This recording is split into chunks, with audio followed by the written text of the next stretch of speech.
Now tonight I want you to turn with me to the 22nd chapter of Matthew's Gospel.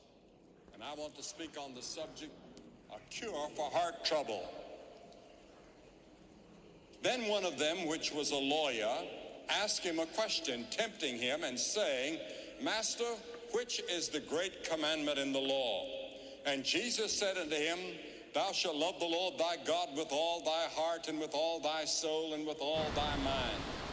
This is the first and the great commandment, and the second is like unto it. Thou shalt love thy neighbor as thyself. On these two commandments hang all the law and the prophets. Think of it, all the law and all the prophets hang on these two commandments. I want to give you the scripture text again so you can memorize it. It's Matthew 22 and 37, 38, 39, and 40. And it's no mistake that Jesus made. He did it deliberately. He listed the heart first. To love the Lord thy God with all thy heart and all thy soul and all thy strength. You know, here in Syracuse, as you enter the city on I-690, there's a huge billboard announcing that Syracuse is the heart of New York State. And I believe it is. It's the heart of New York State. And President Roosevelt, Franklin Roosevelt and Eleanor Roosevelt were associated worldwide with central New York. And Bernard Baruch, who was one of the great philosophers and advisors to 6 presidents and one of the most brilliant Jewish leaders in the country and a friend to me, once was asked by Eleanor Roosevelt, said, if my head says one thing and my heart another, which should I follow? And Bernard Baruch said to Mrs. Roosevelt, follow your heart. You see, your heart is the center of your life. You know, if you think about your heart, your physical heart, it beats 100,000 strokes every 24 hours. It contracts 4,000 times an hour. Our blood weighs about 25 pounds, and all of it passes through the heart every 4 minutes. In Proverbs 23:7, the scripture says, as a man thinketh in his heart, so is he. And the heart is used throughout the Bible, considered far more than a bodily organ. It's the seat of our emotions. As boys, I remember we used to write initials on trees or on the side of some barn, our girlfriend's name, and a picture of the heart. Valentine's Day is a day for sweethearts, and the symbol is a heart. When we become frightened or excited, we put our hands over our hearts. It's the center of our emotions. When we salute the flag, like we did the other day at the Rotary Club, when they were saluting the flag or singing the Star-Spangled Banner, we put our hands over our hearts.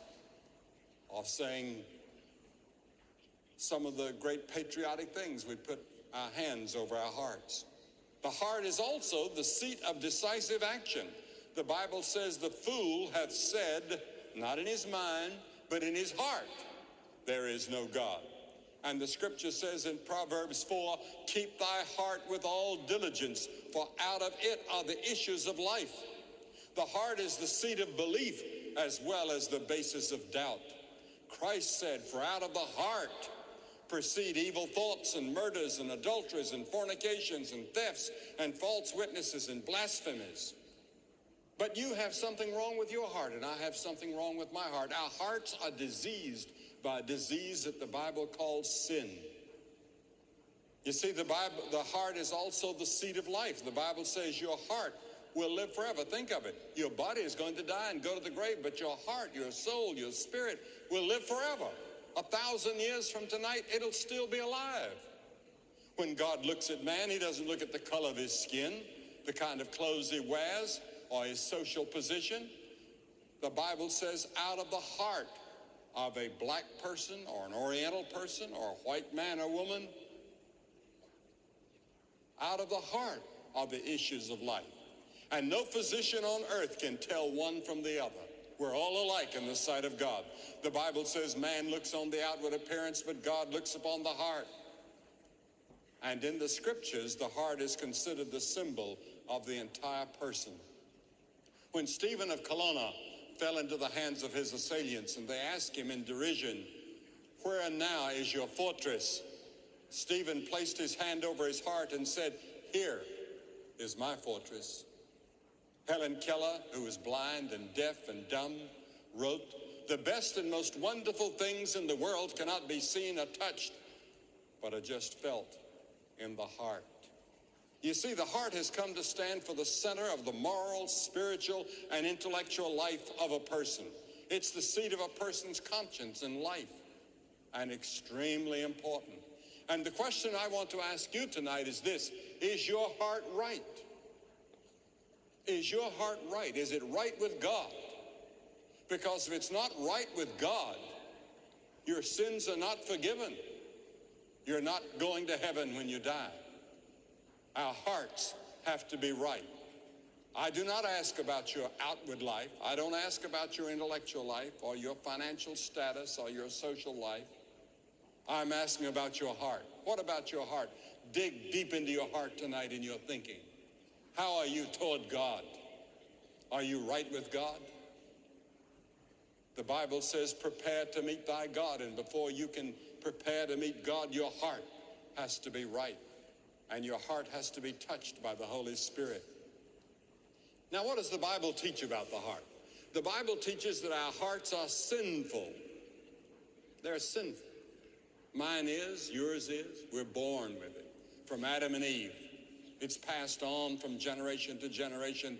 And the Bible says, first of all, that our hearts are full of evil imaginations. Proverbs 6:18, a heart that deviseth wicked imaginations. What do you imagine? What are your fantasies? What do you fantasize about? And then secondly, the Bible says the heart is desperately wicked and deceitful. Jeremiah 17:9, the heart is deceitful above all things and desperately wicked. Who can know it? That's your heart. That's what the Bible thinks of your heart. That's what God thinks about your heart and my heart. The Bible says the heart is far from God in Matthew 15. This people draweth nigh unto me with their mouth and honoreth me with their lips, but their heart is far from me. How many of us go to church and sing? How many of us go to church and listen to the clergyman? How many of us outwardly live a fairly good life, but our heart is far from God?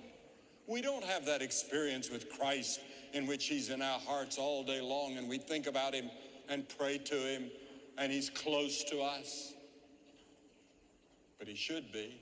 And we're not bearing in our bodies and lives the fruit of the Spirit, which is love and joy and peace and gentleness, faithfulness. And then the Bible says our hearts are treasury of evil. Mark 7, Jesus said, for within, out of the heart, proceed evil thoughts. Evil thoughts come from the heart. Adulteries. You might commit adultery with your body, but it starts in the heart and in the mind. And fornications, and murders, and thefts, and covetousness, and wickedness, and deceit, lasciviousness, and evil eye, blasphemy, pride, foolishness. All these things, the Bible, Jesus said, come from the heart.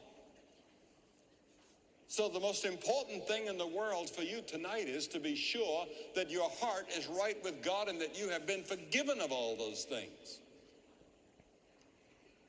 And how many today have darkened hearts?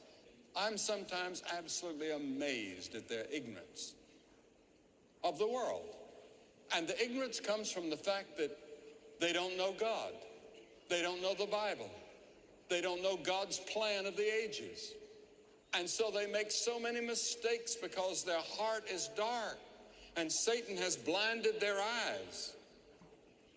And many times I've talked to people who have very little education, but they know God. And they know more about what's wrong and how to right it than those people with all the brilliant education. You see, there's something wrong with us that we don't recognize in the world in which we live.